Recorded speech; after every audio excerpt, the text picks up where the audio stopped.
Shabbat Shalom. Welcome to the Philadelphia Assemblies.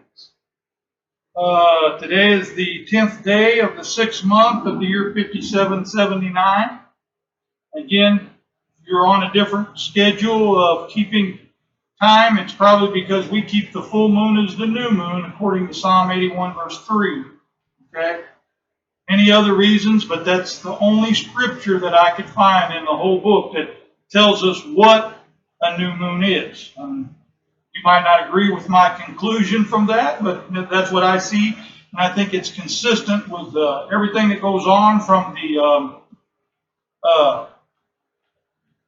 solar eclipse when our Messiah, was offered for our sins, and right down the line and everything. I mean, we're children of light. There's many different scriptures that support that one scripture, but that's the only one that directly says, in our opinion, again, what the new moon is, the full moon. So we're going to go ahead and continue our expository teaching on the book of Yeshua, or Joshua, some would say in English, but Yeshua. Okay? And we're going to be continuing with chapter 6 and right on through till about an hour. Okay? It's about 12:35 our time here, something like that. I'm going to try to keep this as close to an hour as I can and try to be as edifying as possible. So, again, I'm going to go ahead and turn towards the east, where the temple was in Jerusalem and where it's prophesied to be again. Okay? Open in prayer. Almighty Father Yehshua, we praise you in all things, Father. We ask that you would continually teach us the truth through your word. We understand that your word is your Ruach HaKodesh, your spirit, Father, that dwells within us. Help that to teach us all things. Father, don't let us minimize the spirit, and Father, help us to be lights into the world. We ask that you would continually bless us and anoint us. And as I teach today, let my words be your words and not mine. Help me to keep your will. We ask it all in your precious Son, Yeshua, or Jesus' name. Amen. Okay.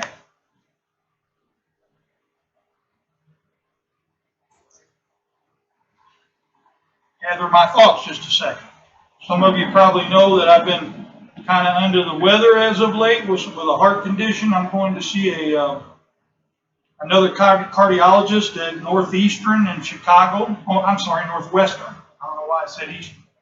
Northwestern in Chicago for another opinion, and we'll go from there. But prayers are appreciated. As I pray for all of those that I see out there on Facebook and that I know they're going through trials, health, financial, whatever those are, we're going to continue to hold everybody up in prayer. Again, I appreciate the same. Okay. Joshua chapter 6, verse 1. Now, Jericho, and that might not be exactly the Hebrew pronunciation, I just know that it wouldn't have been Jericho, okay, was straightly or tightly shut up because of the Ben, or the sons of Israel. Notice your King James and most translations make that neuter gender, but it isn't neuter gender. That's talking about the sons of Israel. None went out and none came in. And Yahuwah, or Yahweh, or Jehovah, that tetragrammatron, the creator of the heavens and the earth, the Father, the Most High, said unto Yeshua. Now all this is in red through verse 5. So it's thus saith Yahuwah, or Yahweh, Jehovah, whichever pronunciation you favor. See, I have given unto your hand Jericho, the city, and the king thereof, and the mighty men of valor. Okay? And you shall surround, or go around. Okay? Compass. That means to go completely around the city, all your men of war, and go round about the city once.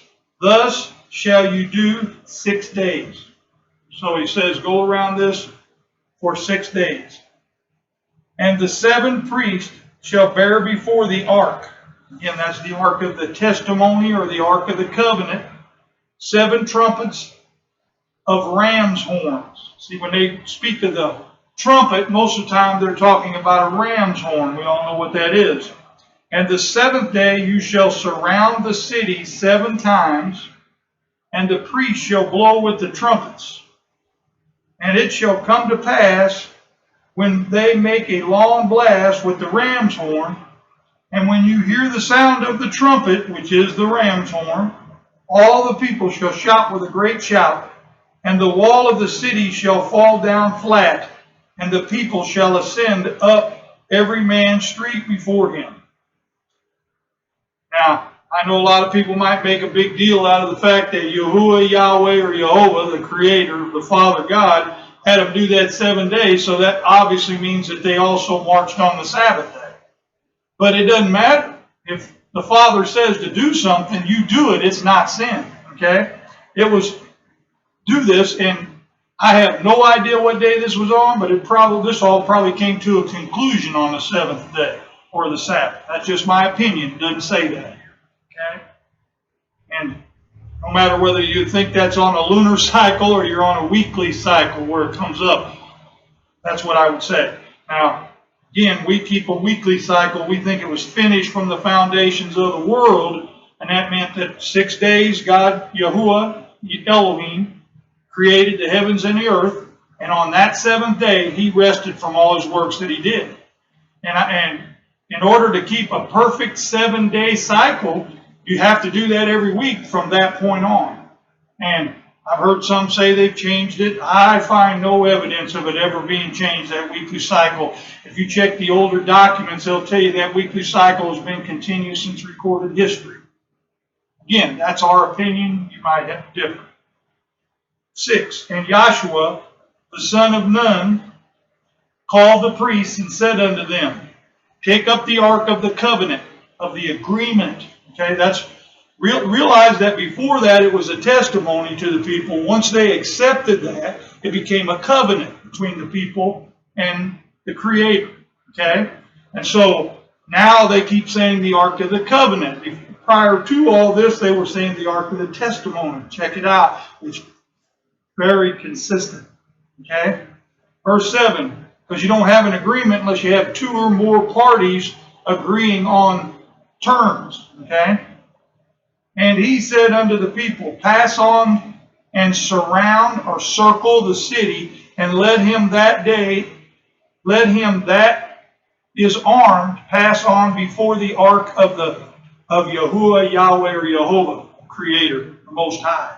So there, he said, have the men of war go ahead of the ark. Okay, keep the ark in the rear. Verse 8, and it came to pass when Yehshua had spoken unto the people, that the 7 priests bearing the 7 trumpets of ram's horns passed on before Yahuwah, or the tetragrammaton, those 4 letters that are recorded, there are consonants in there that represent the name of the Most High, and blew with the trumpets, or the ram's horns, and the ark of the covenant of Yahuwah followed them, just as he commanded. Okay? And Yehshua had commanded the people, saying, you shall not shout, nor make any noise with your voices. That's on every day they did that until the 7th day. We already know what he said about that.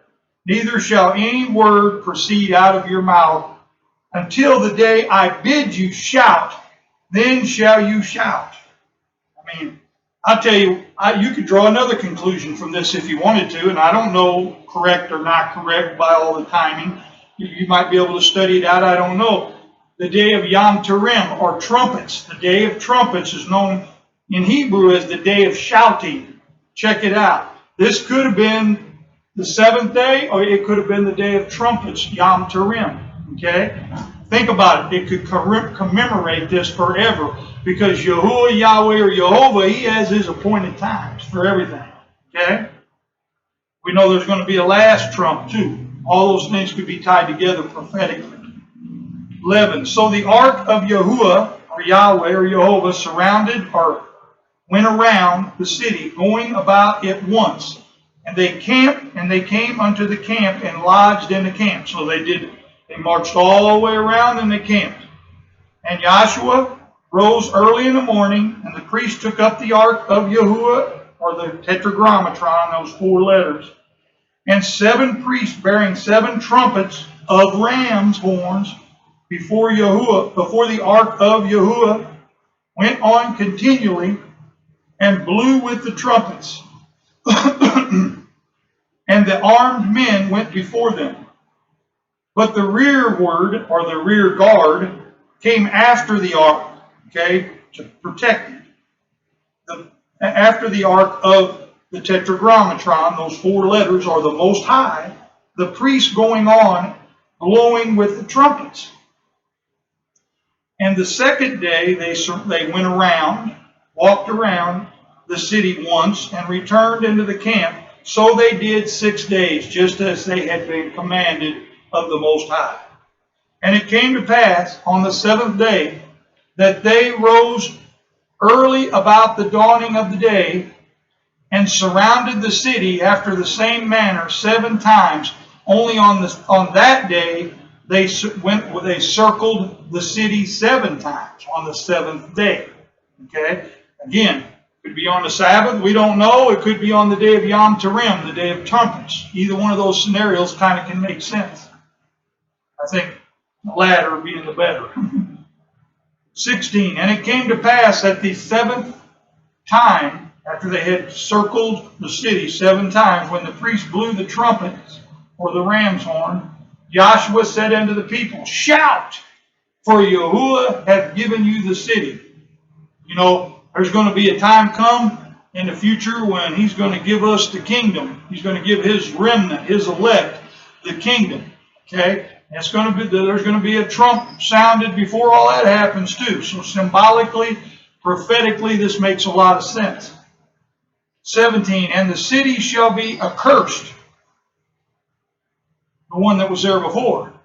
Even it, Jericho, and all that are therein, to Yehshua. Only Rahab, there's the exception, the harlot, shall live, and all that are with her in the house, because she hid the messengers that were sent. And you, in any wise, keep yourselves from the accursed thing, those people. Lest you make yourself accursed, or that city, when you take the accursing thing and make the camp of Israel a curse and trouble it, or bring trouble upon it. But all the silver and all the gold vessels of the brass and iron are consecrated unto Yehshua, Yahweh, or Jehovah, the Most High.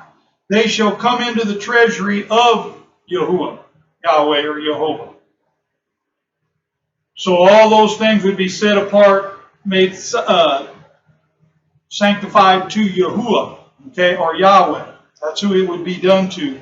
And those were part of the vessels and things that remained in there for a long, long time. We're not going to go into that. We'll see it in Scripture. We'll bring it up again. 20. So the people shouted when the priest blew with the trumpets, and it came to pass, when the people heard the sound of the trumpet, the people shouted with a great shout, that the wall fell down flat, so that the people went up into the city, every man straight before him, and they took the city. And they utterly destroyed all that was in the city, both man and woman, young and old, and ox and sheep and donkey or ass, with the edge of the sword. But Yeshua had said unto the 2 men that had spied out the country, go into the harlot's house, and bring out this from there the woman, and all that she hath, as you swear unto her. And the young men that were spies went in and brought out Rahab, and her father, and her mother, and her brethren, and all that she had, and they brought out all the kindred, and left them outside the camp of Israel. Now, this is a real big shadow of Rahab, because of her deeds and being obedient to the Most High, that she's grafted in. She got set apart from all those others that were in there. As will many in the millennial kingdom. Not many compared to the end, because it's a remnant, meaning few, but many other than they're not going to be just one, and they're not all going to be just physical seed either. Okay? And they burnt the city with fire, and all that was therein. Only the silver and the gold and the vessels of brass and of iron were put into the treasury of the house of Yehshua, okay, or Yahweh. And Yeshua saved Rahab the harlot alive and her father's household or family, and all that she had, and she dwelled in Israel even unto this day. Okay, until the day that the book was written. Not that her personally, obviously she didn't live that long, but her family dwelled in the house of Israel. Okay, do you get that? Okay, until this day. Okay, where was I? Because she hid the messengers which Yeshua sent to spy out Jericho.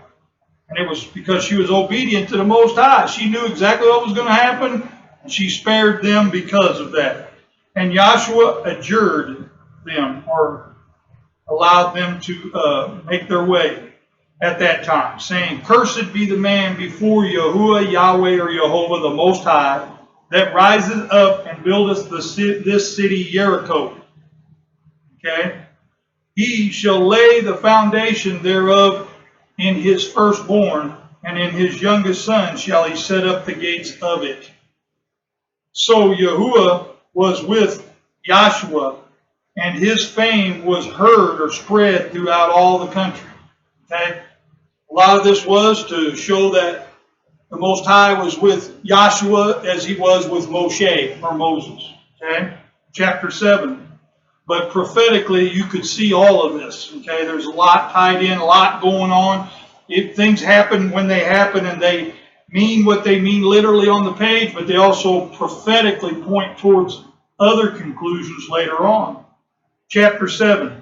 But the Ben, or sons of Israel, committed a trespass in the accursed thing. For Achan, the son of Carmi, the son of Zabdi, the son of Zerah, of the tribe of Yehudah, took the accursed thing and angered Yahuwah, and the anger of the Most High was kindled against the Ben, or sons of Israel. Okay? And Yeshua sent men from Jericho to Ai, which is beside Bethavim, on the east side of Bethel, and spake unto them, saying, Go up and look and view the country, or look at the country. And the men went up and looked at Ai. And they returned to Yeshua and said unto him, Let not all the people go up, but let about 2,000 or 3,000 men go up and smite Ai, and make not all the people to labor there, for they are but few. So there went up there.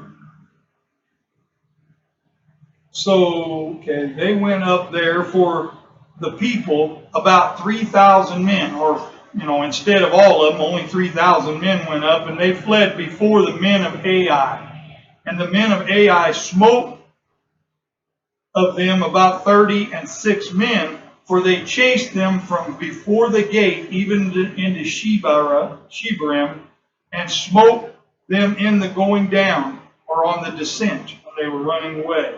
Therefore the hearts of the people melted, and became as water. They lost their courage. And Yeshua tore his clothes, and fell to the earth upon his face before the ark of Yahuwah, Yahweh, or Jehovah, the Most High, until the eventide, or till the sun went down. He and the elders of Israel, and put dust upon their heads. And Yeshua said, Alas, O Yahuwah, or Yahweh, or Jehovah, Elohim, wherefore hast thou, actually that would have been Adonai, Jehovah. That's what that should have been translated. And Yeshua said, Alas, O Adonai, which means master, okay? Yahuwah, wherefore hast thou at all brought this people over Jordan to deliver us into the land of the Amorites, to destroy us? would to Jehovah or Elohim, and doesn't really be specific here as far as translation in my English version. I have to look it up, which I failed to do. We had been content and dwelt on the other side of Jordan. O Yehshua, or Yahweh, the Tetragrammaton, the Most High, what shall I say when Israel turneth their backs before their enemies? For the Canaanites and all the inhabitants of the land shall hear of it, and shall surround us, and cut off our name from the earth. And what will you do unto, and what will that do unto your name, unto your great name? And Yehshua, Yahweh or Jehovah, the Most High, said through the Ruach HaKodesh, let me reinforce that, he didn't personally say it, he used his messenger, said unto Yehshua, get you up, wherefore liest you thus upon your face? Why are you lying down? Why get up? And because he was prostrate before the Ruach, and again, in respect for the Most High. Israel has sinned. See, notice? And they have also transgressed my covenant, which I commanded them. For they have even taken of the accursed thing, and have also stolen. See, nothing's hidden from him. It told you that already in the beginning of the chapter, that they had took of that. So that's why that they ended up getting ran by AI. Okay, because they didn't listen, they didn't obey, their greed overtook them, and disassembled or deceived also, and they have put it even among their own stuff and hid it. Therefore the sons of Israel, the Ben, could not stand before their enemies. That's the reason. Because they were thieves and liars, at least some of them. Okay? But turned their backs before their enemies because they were accursed. Neither will I be with you any more, except you destroy the accursed from among you. Okay? Those things that were cursed, destroy them. 13. Up, sanctify the people, or set the people apart, and say, sanctify yourself against tomorrow or the next day. For thus saith the Tetragrammaton, your Elohim, the Elohim of Israel. There is an accursed thing in the midst of you, O Israel. You cannot not stand before your enemies until you take away the accursed thing from among you. In the morning, therefore, you shall be brought according to your tribes. And it shall be that the tribe which Yehshua, Yahweh, or Jehovah taketh shall come according to the families thereof, and the family which Yehshua shall take shall come by the house, or the family, the household, or the family, and the family which Yehshua shall take shall come man by man, because the men are the ones responsible, are the ones that were at war. And it shall be that he that is taken with or caught with the accursed thing shall be burnt with fire. Well, that's a hard thing, but he trespassed against the Most High in a way that I guess he thought that he could get away with, this person. He and all that he hath, because he hath transgressed or destroyed the covenant of Yehshua or Yahweh, and because he hath wrought folly in Israel. So Yehshua rose up early in the morning and brought Israel by their tribes, and the tribe of Yehudah was taken. And he brought the family of Yehudah, and he took the family of Zarhites, and he brought the family of the Zarhites man by man. Zabdi was taken, and he brought his household man by man. Achan, the son of Carmi, the son of Zabdi, the son of Zerah, of the tribe of Yehudah, was taken. And Yehshua said unto Achan, my son, give, I pray you, glory to the Most High, or Yehshua, Yahweh, or Jehovah, your Elohim of Israel, and make confession unto him. And tell me now what thou hast done. Hide it not from me.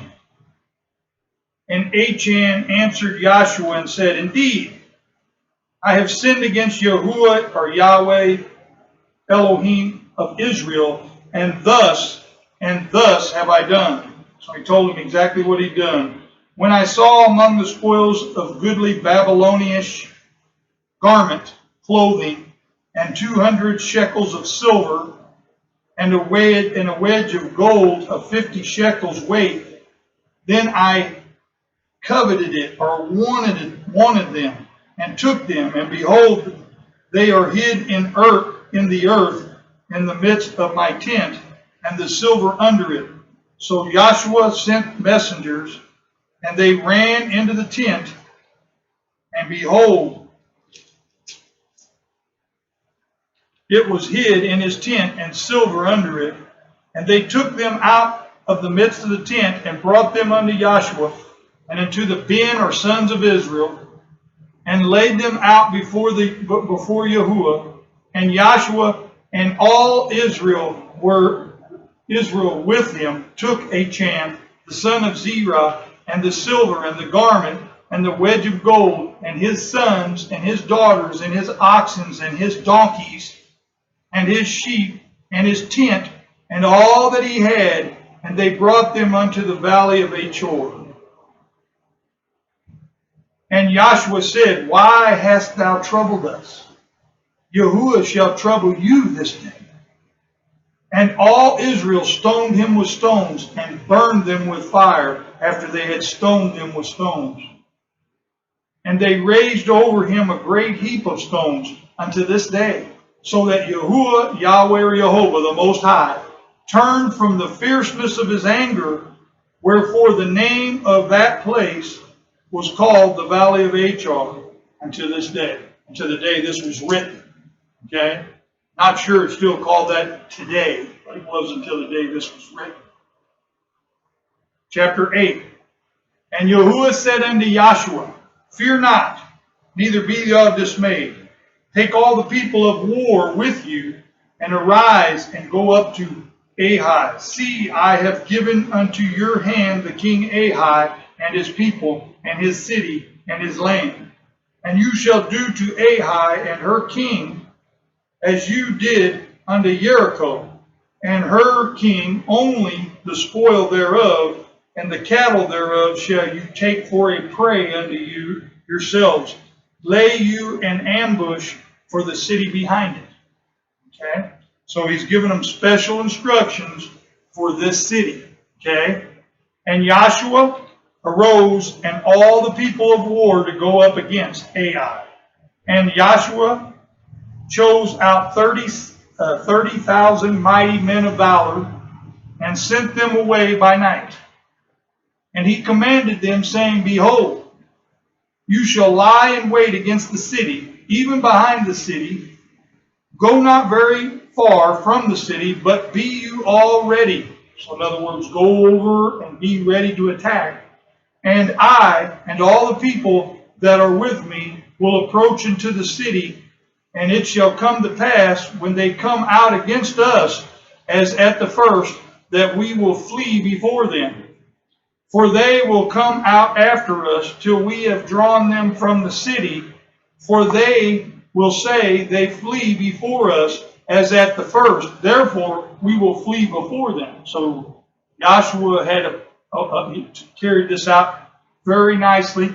And this kind of tactic's been used in modern warfare as well. Okay? 7. Then ye shall rise up from the ambush, and seize upon the city. For Yahuwah, or Yahweh, or Jehovah, the Most High, your Elohim, will deliver it unto your hand. And it shall be, when you have taken the city, that you shall set the city on fire, according to the commandment of Yahuwah, Yahweh, or Jehovah, the Most High, that tetragrammaton, shall you do. See, I have commanded you. Yeshua therefore sent them forth, and they went to lie in ambush, and abode between Bethel and Ai, on the west side of Ai. But Yeshua lodged that night among the people. And Yeshua rose up early in the morning, and numbered the people, and went up, he and the elders of Israel before the people to Ai. 11. And all the people, even the people of war that were with him, went up and drew near, and came before the city, and camped on the north side of Ai. Now there was a valley between them and Ai, and he took about 5,000 men and set them to lay in ambush between Bethel and Ai on the west side of the city. And when they had set the people, even all the host that was on the north, so you can see he had people on the west and he had people on the north of the city, and the liers in wait on the west of the city, Yehshua went that night into the midst of the valley. And it came to pass, when the king of Ai saw it, that they hasted and rose up early, and the men of the city went out against Israel to battle. He and all his people at the time appointed. In other words, was appointed by the Most High, and at that time appointed, it was all agreed upon before the plain. But he knew not that there were liers in ambush against him behind the city. He didn't know those people were back on the north. And Yehshua and all of Israel made as if they were beaten before them, and fled by the way of the wilderness. And all the people that were in Ai were called together to pursue after them. And they pursued after Yehshua, and were drawn away from the city where they had protection. And there was not a man left in Ai or Bethel that went not out after Israel, and they left the city open and pursued after Israel. And Yehshua, or Yahweh the Most High, said unto Yehshua, again, he didn't personally say, he said it through his Ruach HaKodesh, stretch out the spear that is in your right hand towards Ai, for I will give it unto thine hand. And Yehshua stretched out the spear that he had in his hand toward the city, and the ambush arose quickly out of their place, the ambush, plural, quickly out of their place, and they ran as soon as he had stretched out his hand, and they entered into the city and took it, and hurried and set the city on fire, so they didn't have any place to retreat to. And when the men of Ai looked behind them, they saw, and behold, the smoke of the city ascended up into the Shamayim, or into the heavens. And they had no power to flee this way or that way. And the people that fled to the wilderness turned back upon the pursuers. And when Yehshua and all of Israel saw that the ambush had taken the city, and that the smoke of the city ascended, then they turned again and slew the men of Ai. And the other issued out of the city against them. So the ones that burned it came out against the men of Ai. So they were in the midst of Israel, some on this side and some on that side, and they smote them, the men of Ai, so that they let none of them remain or escape. And the king of Ai they took alive, and brought him to Yehshua. And it came to pass, when Israel had made an end of slaying all the inhabitants of Ai in the land, in the wilderness wherein they chased them, and when they were all fallen on, or destroyed, they all fell on the edge of the sword, or they killed all of them, until they were consumed, that all the Israelites turned unto Ai, and smote it with the edge of the sword. Everyone there wasn't anybody left. 25, and so it was that all that fell that day, both of men and women, were 12,000, even all of the men of Ai. For Yehshua drew not his hand back. He didn't retreat, wherewith he had stretched out the spear, until he had utterly destroyed all the inhabitants of Ai. So he held that up and continued till he killed every one of them, till the men of Israel had killed every one, as Yehshua, Yahweh, or Jehovah had commanded. Only the cattle and the spoil of that city Israel took for a prey unto themselves, according to the word. And this word of Yehshua, Yahweh, or Jehovah is the Ruach. according to the Ruach HaKodesh of Yehshua, the Spirit of Yehshua, which he commanded Yahshua. It says word there, but I think that totally is what that means. 28. And Yahshua burnt Ai and made it an heap or a ruin forever, even a desolation unto this day, to the day this book was recorded. And that would have been, sometime after that, I'm sure. And Yahshua burnt Ai and made it a heap. I reread that. 29. And the king of Ai he hanged on a tree until eventide. See, because cursed is a thing that hangs on the trees, it says in the Torah. Okay? 29. And the king Ai he hanged on a tree at eventide. I mean, when the sun went down. And as soon as the sun was down, Yahshua commanded that they should take his carcass or corpse down, body, from the tree and cast it at the inner of the gate of the city and raise thereon a great heap of stones that remaineth until this day, the day this was recorded. 30. Then Yahshua built an altar unto Yahuwah, Yahweh or Jehovah Elohim of Israel in Mount Ebal, as Moshe, the servant of Yahuwah, commanded the Ben, or the sons of Israel, as it is written in the book of the Torah of Moshe, an altar of whole stones, over which no man hath lifted up an iron, and they offered thereon burnt offerings unto the Most High, Tetragrammaton, those 4 letters, and sanctified peace offerings to the Most High. 33, and all Israel and their elders and officers and their judges stood on this side of the ark, again of the covenant, and on that side before the priests, the Levites, which bear the ark of the covenant of Yahuwah, or Yahweh, as well the stranger, okay? As well as the stranger, as he that was born among them. So see there, didn't make any difference. Half of them over against Mount Gerizim, and half of them over against Ebal, as Moshe, the servant of the Most High, had commanded before that they should bless the people of Israel. And afterward he read all the words of the Torah, the blessings and the cursings, according to all that is written in the book of the Torah. Okay? 35, there was not a word of all that Moshe commanded, which Yahshua read not before all the congregation of Israel, with the women and with the little ones and the strangers that were conversant among them, okay, lived among them. Chapter 9, because there's one law for all, same Torah, okay. Chapter 9.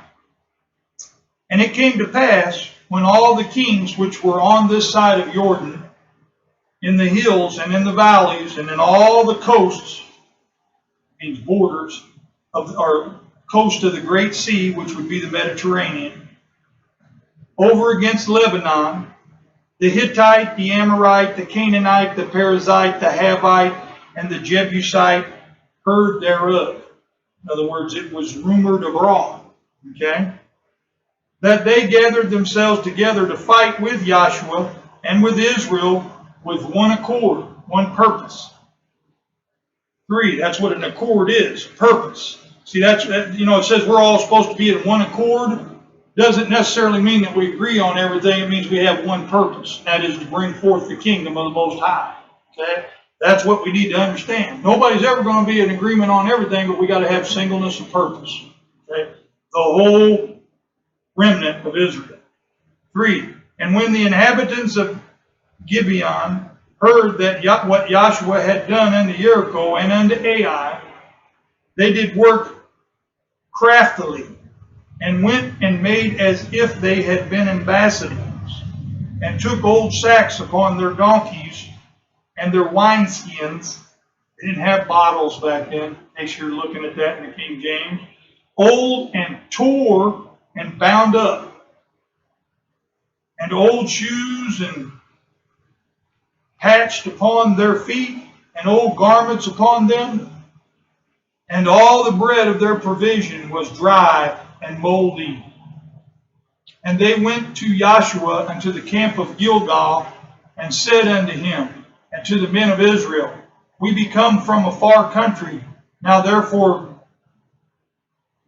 make you a treaty with us. Says the league in the King James means treaty. 7.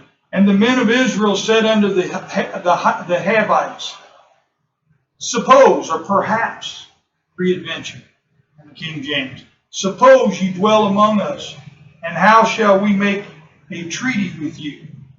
And they said unto Yeshua, We are your servants. And Yeshua said unto them, Who are you? And from where do you come? And they said unto him, From a very far country. Your servants are come because of the name of Yehshua, Yahweh, or Jehovah, your Elohim. For we have heard the fame of him and all that he did in Egypt.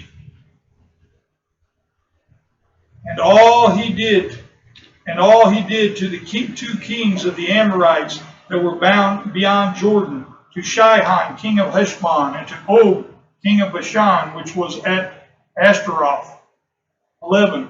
Wherefore, or therefore, our elders and all the inhabitants of our country spake to us, saying, Take provisions, victuals, with you for the journey, and go to meet them, and say unto them, We are your servants, therefore now make you a treaty with us.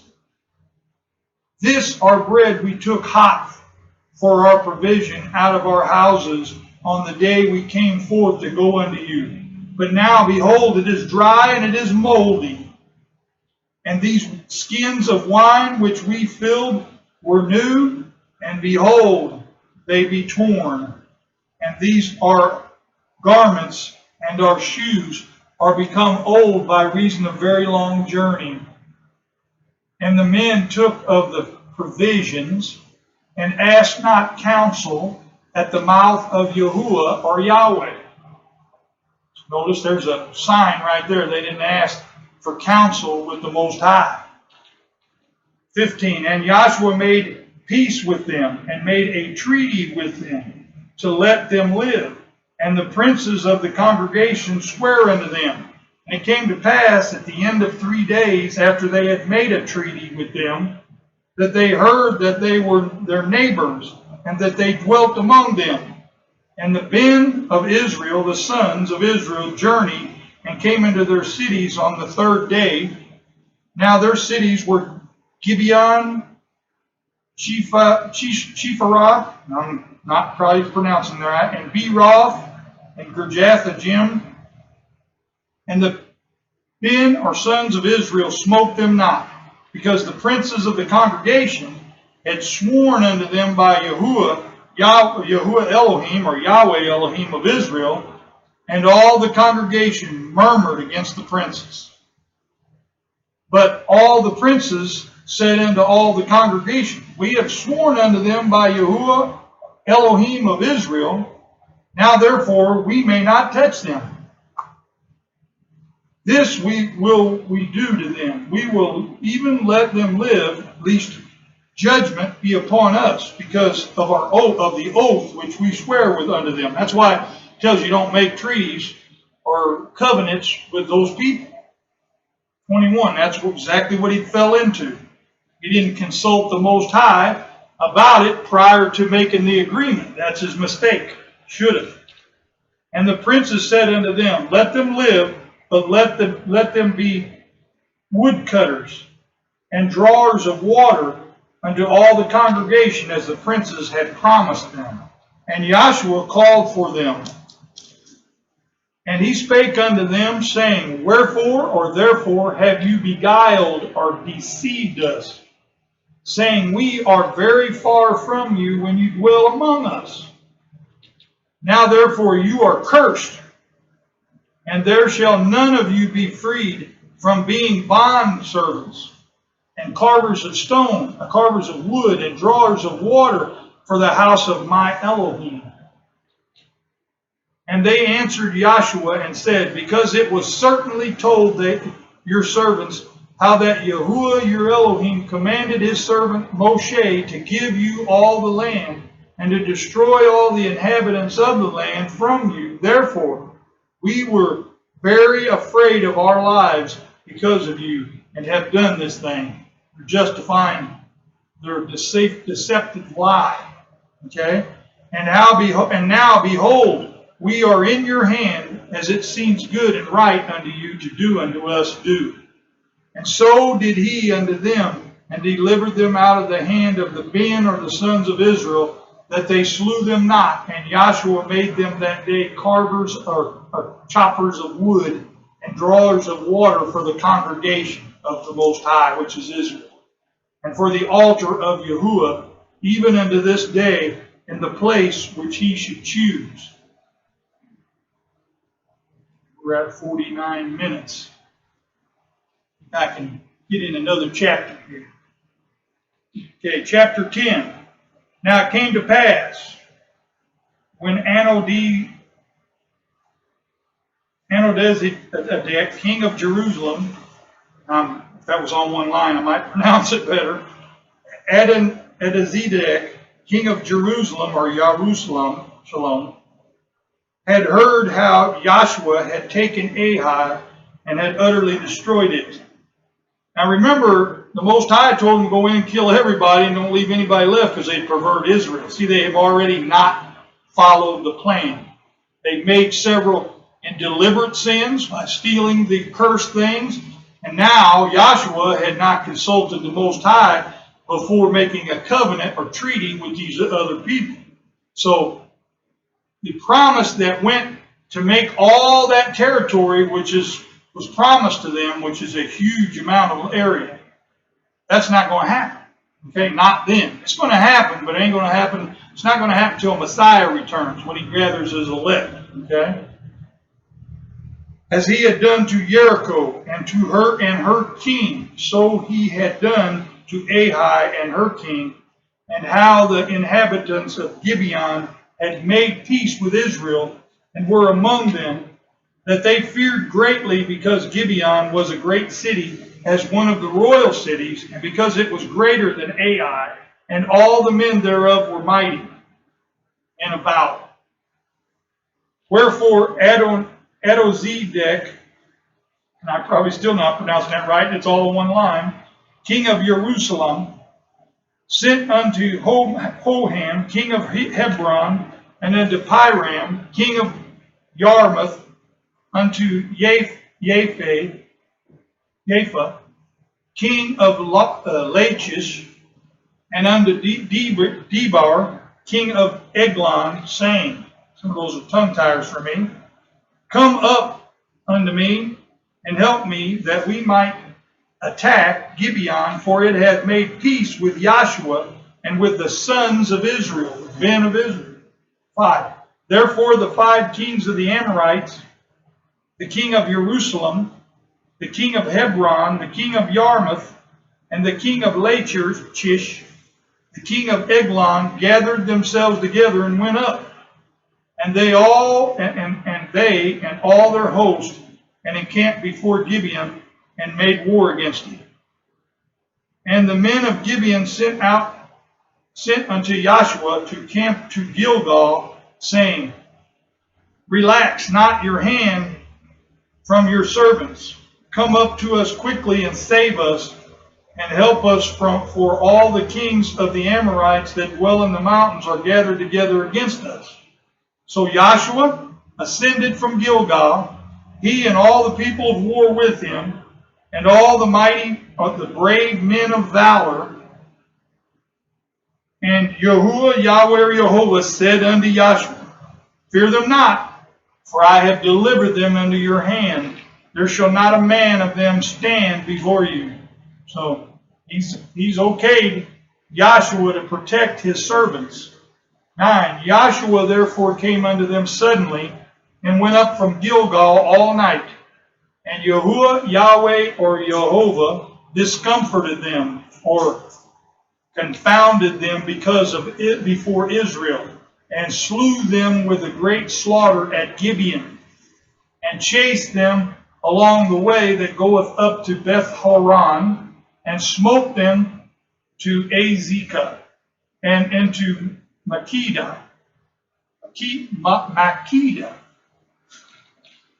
11. And it came to pass, as they fled before Israel, and were in the going down to Beth-horon, so they were going west, that Yahweh or Jehovah cast down great stones from the Shamayim, or from heaven, upon them into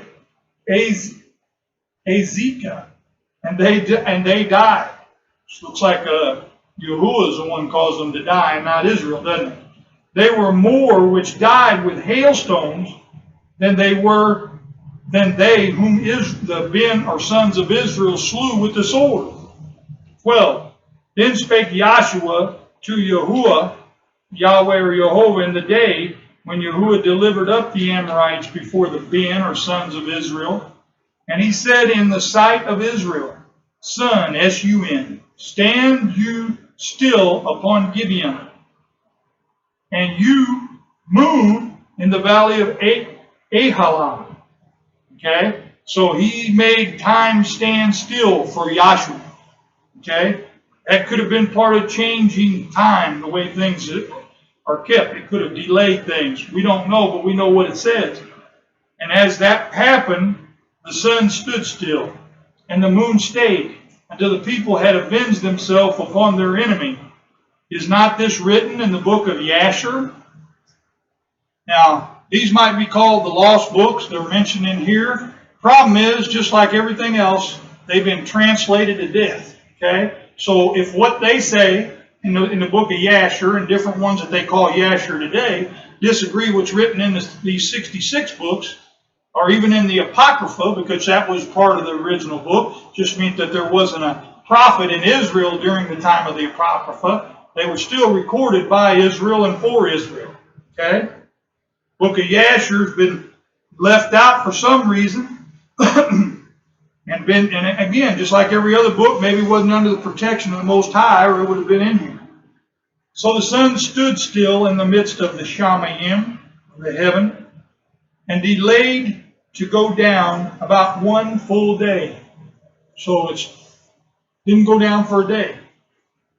14. And there was no day like that before it or after it, that Yahuwah or Yahweh or Jehovah, the Most High, listened unto the voice of man. For Yahuwah fought for Israel, not for that other tribe. Okay? And Yahshua will return, and all Israel with him, unto the camp to Gilgal. But these 5 kings fled and hid themselves in the cave of Makkedah. And it was told Yahshua, saying, the 5 kings are found hid in a cave in Makkedah. 18. And Yahshua said, roll great stones upon the mouth of the cave, and set up a guard by it for to keep them in. Okay? 19. And stay you not, but pursue after your enemies, and smite the hindermost of them, the ones that's in the back. Kill them all. Suffer or allow them not to enter into their cities. For Yahuwah, Yahweh, or Jehovah, the Most High, your Elohim, have delivered them unto your hand. He used Israel, he used the Ruach HaKodesh, but it was, don't ever mistake yourself that it was the Most High that did it. 20. And it came to pass when Yahshua and the Ben or sons of Israel had made an end of slaying them with a very great slaughter, till they were all destroyed, that the rest which remained of them entered into the fortified cities. Okay? And all the people returned to the camp to Yahshua at Makkedah in peace, none uttering a word against any of the sons of Israel, the den of Israel. Then said Yahshua upon the mouth of the cave. In other words, he stood in front of the mouth of the cave, and he said, and bring out those 5 kings unto me out of the cave. And they did so, and brought forth those 5 kings unto him out of the cave, and the king of Jerusalem, the king of Hebron, and the king of Yarmouth, the king of Lachish, and the king of Eglon. And it came to pass, when they brought out those kings unto Yeshua, that Yeshua called for all the men of Israel, and said unto the captains of the men of war, which went with him, Come near, put your feet upon the necks of these kings. And they came near, and put their feet upon the necks of them. And Yeshua said unto them, Fear not, nor be dismayed.